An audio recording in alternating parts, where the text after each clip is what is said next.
মনে ভাবছি যে হঠাৎ করে সিপিএম রাস্তায় নেমেছে কেন। গোটা পশ্চিমবঙ্গে কে ভালো আছে?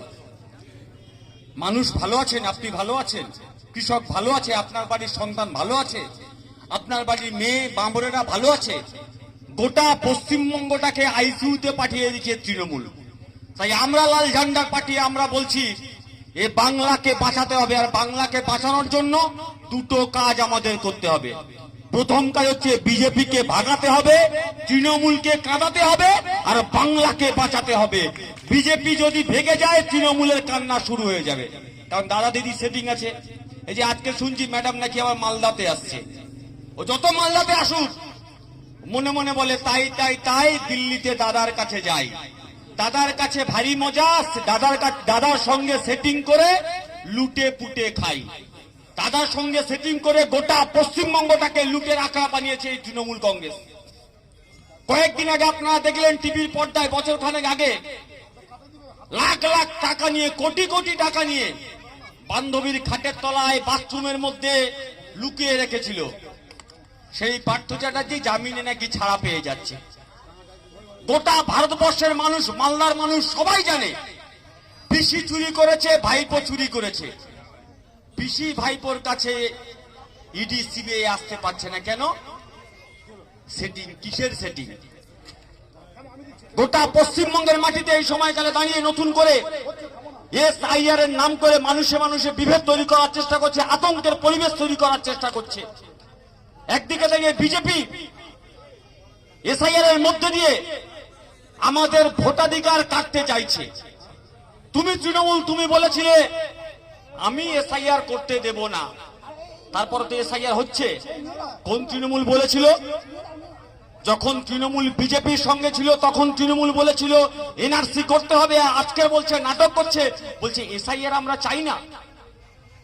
আমরা বলেছি লাল ঝান্ডার পার্টি ভারতবর্ষের যারা নাগরিক তারা ভারতবর্ষে থাকবে, কিন্তু তুমি বিজেপি সরকার, তুমি পদ্ম ফুলের সরকার, তুমি নরেন্দ্র মোদী সরকার, কান খুলে শুনে রেখে দাও।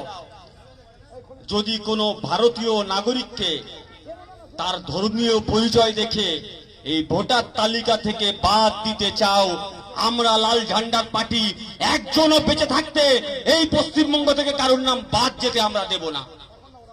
আমরা তো দেখলাম এই মালদা মুর্শিদাবাজারে পরিযায়ী শ্রমিক ভিনরাজ্যে যারা কাজ করে, রাতের অন্ধকারে তাদের থানা থেকে তুলে নিয়ে এলো হরিয়ানাতে, পাঞ্জাবে, রাজস্থানে, দিল্লিতে। বাংলায় কথা বলছে, বলছে তুমি বাংলায় কথা বলছো, তোমার টাইটেল কি? ও তুমি মুসলমান, তাহলে তুমি বাংলাদেশি।